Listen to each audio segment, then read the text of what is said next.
So let's talk about guerrilla social media marketing. And I think I'll just start off a little bit around talking about what guerrilla marketing is about and how I moved into this topic. So my background actually, I started off in sales performance. So I've done sales training for real estate organizations like the Ford Motor Company, insurance companies, banks, manufacturers, both here in Canada, the US, South America, and South Africa. And most of my business, when I launched our office in Vancouver, I'd moved back from living in South Africa for a couple of years. I'm originally from Vancouver. And I had an entire budget of probably less than what's in my pocket right now to launch the business. And so I had to go guerrilla. And I really had to look at low-cost, effective ways to market the business and get the word out there. So at that time, that consisted, back in 2000, of a very much Web 1.0 website, fax blasts, tons of networking events, and a bunch of free speeches in the community in the right groups to sort of get that business rolling. And I began to use the web, first it was a website, and then it was search engine optimization, and then it was starting to add content. And over a period of time, my business went from generating maybe 10% of revenues from the web to 20 to 30 to all of a sudden realize that I've been blogging once every month, and it's given me more business than most of the other stuff put together. Maybe I should start paying more attention to this. And around the same time, a number of clients came to me and said, look, we know you're progressive, you're using blogging and podcasting, and you get a YouTube channel, and this goes back several years ago, and we'd like to know how to do this. So I went from a very much a hardcore sales background in everything from sort of small to medium-sized enterprises to large corporations, to then moving into that touchy-feely thing we call marketing. And really worked with my clients on how they can be found and seen on the web, mostly from a strategy perspective. So let's talk a little bit about guerrilla social media. What is guerrilla marketing, number one? I think this is an important one to look at. Is guerrilla marketing, according to J. Conrad Levinson, who's my co-author on this book, is achieving conventional goals through unconventional means. Okay, so the term guerrilla marketing, who's read any of the guerrilla marketing books? So the term guerrilla marketing was coined in 1979. The first book came out in 1984. And since then, 20 million copies of the series have been sold worldwide.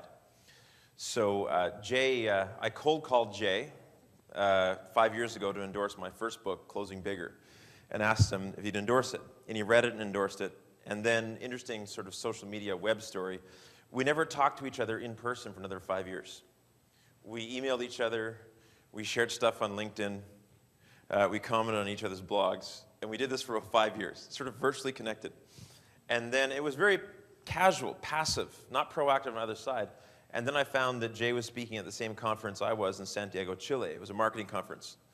And I sent him a quick email and said, Jay, let's grab a coffee. He said, absolutely. And when I arrived, we decided that maybe we wouldn't do coffee. We'd do a wine tour. It ended up being 2 days of wine tours. And the idea for guerrilla social media marketing was hatched. So I guess the lesson is that it started as a cold call. The relationship was developed and nurtured through the web. And then the deal was closed again in person. And I think that's really how most of us should be using social media. Is the quickest route to ROI, in my opinion, is to eventually get offline, to use the internet to get off the internet. So what is this? What is this? It's a broom. What do you do with it? You sweep, right? To this guy, it's a weapon.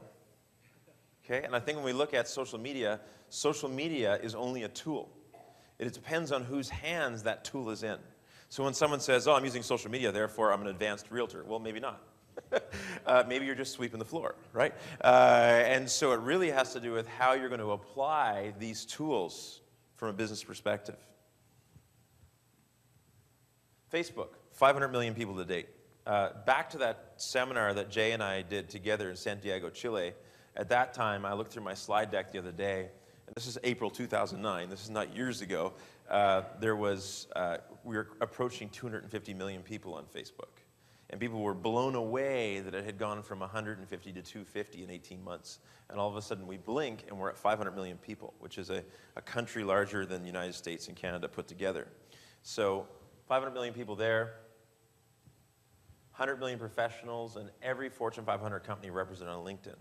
So every single Fortune 500, many of them to the very senior levels, are represented on LinkedIn. Twitter, 150 million accounts, 90 million updates per day. Remember, we look at email is a billion updates a day, slightly more than 10 times the volume. But remember, email's been around for 25 plus years. Twitter has really been actively mainstream, or not even mainstream, but been actively used for the last 24, if we push it, 36 months. It is the world's second largest search engine, which most people don't realize. A couple months ago, YouTube was the world's second largest search engine. Google being number one, and then Bing and Yahoo falling far behind those. And so one of the things that makes Twitter search exciting, who's been to search.twitter.com? So when you go to, the difference is when you go to Google and you search, robots tell you what is important based upon who's linking to those websites and keywords. But see, when you search in Twitter, search.twitter.com, based upon that keyword or the area you search in, let's say just Scarborough, for the term home or listing, whatever it was, what will appear is individuals who are actually communicating and talking right now about those things. So it's a human search, really. It's a search of human voice versus what a robot thinks is important, which people find very powerful. Because then when I like what you have to say about Zoocasa, I can then come in and ask a question. What do you like about it? Should I use it? Why is it worth it? And so these are some of the things that make it effective. Now, all of these things, why I share these stats, and probably most of you have seen them, is that people say, well, I don't know if my customers don't use social media. And I would argue with 500 million people on Facebook and 150 million, 100 million, 150 million on LinkedIn and Twitter, there's a good chance your customers do. The question is, do we know how to find them, engage them, and interact in a profitable way? And I think that's the real challenge for most of us, is not, are they on it, but how do we use these tools effectively? So we talked about reaching conventional goals by unconventional means. And conventional means for marketing is spending a whole bunch, is outspending your competitor. It's saying, okay, well, they're spending $12,000 a month in my area, so you know what, I'm going to spend $20,000 a month. And you know what, they've got 3 people in their brokerage, so you know what, I need 6. And the goal is to beat them by yelling louder, spending more, and having more human hours. Gorillas, instead of using just cash and people hours, they use imagination, innovation, knowledge, and from a social media perspective, very important, is community. So let's talk about turning a free tool into a guerrilla tool. Anybody heard of a group called Real Estate 3 out of Central Virginia? No, I hadn't either until I read the article. So what they did is they said, okay, well, we're basically a discount realty.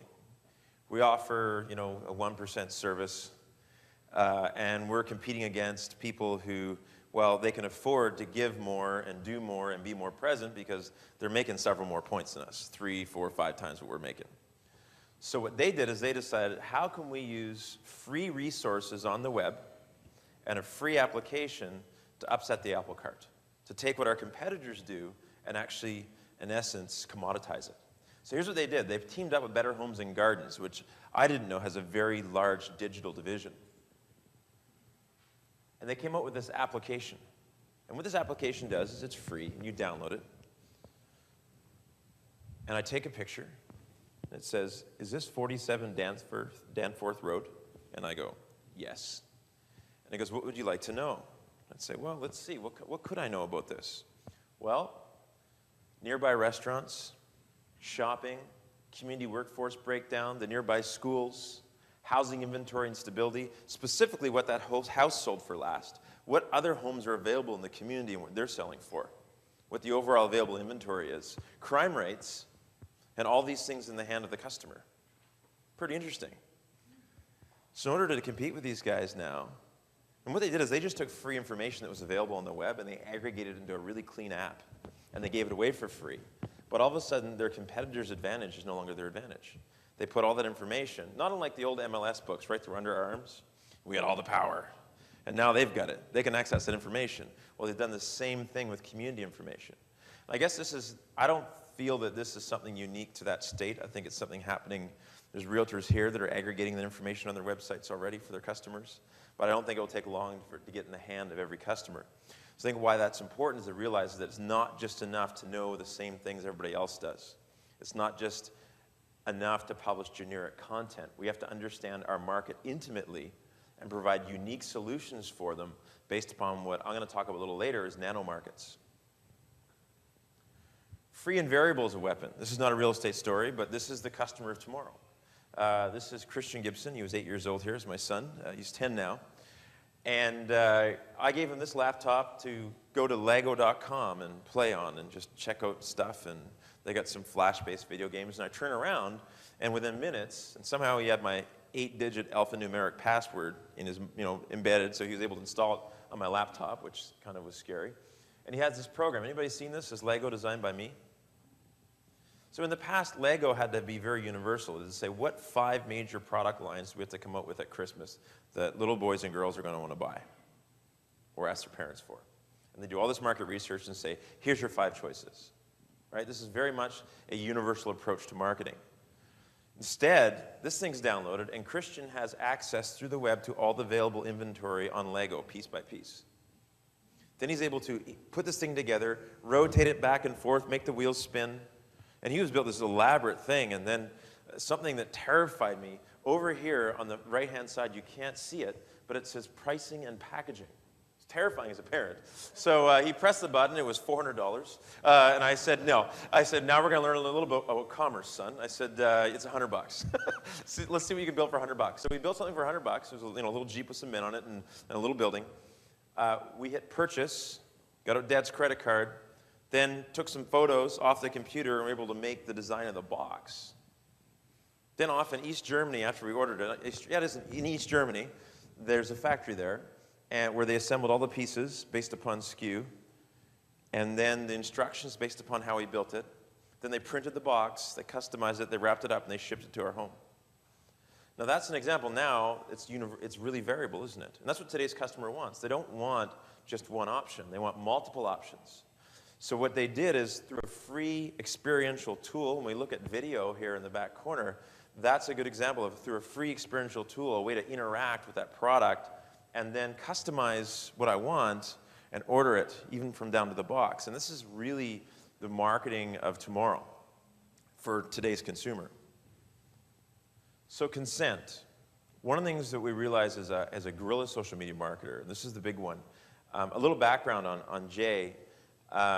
Jay, of course, the Guerrilla Marketing series of books has sold 20 million copies since '84, but his #1 rule still hasn't changed, in decades, and that is consent is the most important word the marketer has to understand. It's permission to market to. And there's many steps to gaining consent.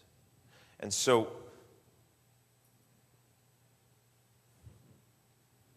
I'm going to go through these steps, but just to sort of summarize here, consent doesn't, when I connect with you on LinkedIn, it doesn't mean I give you permission to hammer me every day with listings, right?